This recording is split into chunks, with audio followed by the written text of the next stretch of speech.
बात है 1933 की। लाहौर में मैकेनिक का काम करने वाले मियां हुसैन बख्श के घर में हंगामा मचा हुआ था। वजह थी उनकी 14 साल की बिटिया, जिसे LLB कर रहे एक हिंदू लड़के गणपत लाल बिट्टो से इश्क हो गया था और बिटिया शादी की जिद पर अड़ गई थी। हुसैन बख्श को अपनी बेटी पर इस बात पर बहुत गुस्सा आ रहा था कि उसने पहले तो जिद करके गाना बजाना शुरू कर दिया और अब सर पर इश्क और शादी का जुनून सवार कर लिया था। लड़का अगर मुस्लिम होता तो शायद बात बन भी जाती, लेकिन जात बिरादरी से अलग गैर मजहब के लड़के से शादी, ये हुसैन बख्श को मंजूर नहीं था। लिहाजा ना हो गई और बेटी का घर से निकलना बंद हो गया। बिल्कुल टोटल पाबंदी। उधर गणपत के परिवार में भी सब कुछ ठीक नहीं था। मुस्लिम लड़की से शादी की बात पर पुरखों की इज्जत मिट्टी में मिलने का सवाल खड़ा हो गया।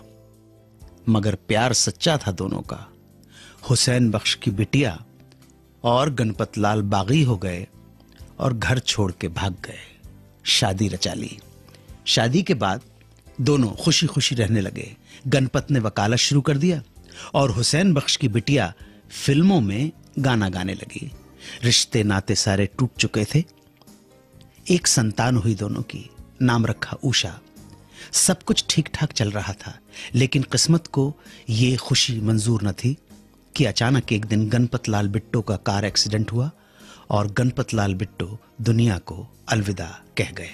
हुसैन बख्श की बेटी जो अब 36 साल की हो गई थी, बिल्कुल अकेली पड़ गई। दुखों का पहाड़ टूट पड़ा, सब्र का हौसला टूट गया। कई महीनों तक एक भी गाना नहीं मिला गाने को, लेकिन औलाद के लिए जीना जरूरी था।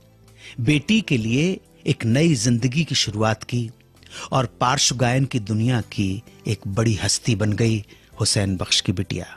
आप जानते हैं हुसैन बख्श की बिटिया गणपत लाल बिट्टो की बीवी और उषा की अम्मा का नाम क्या था? वो हस्ती का नाम शमशाद बेगम। 92.7 बिग FM पर आप सुन रहे हैं सुहाना सफर विद अनु कपूर।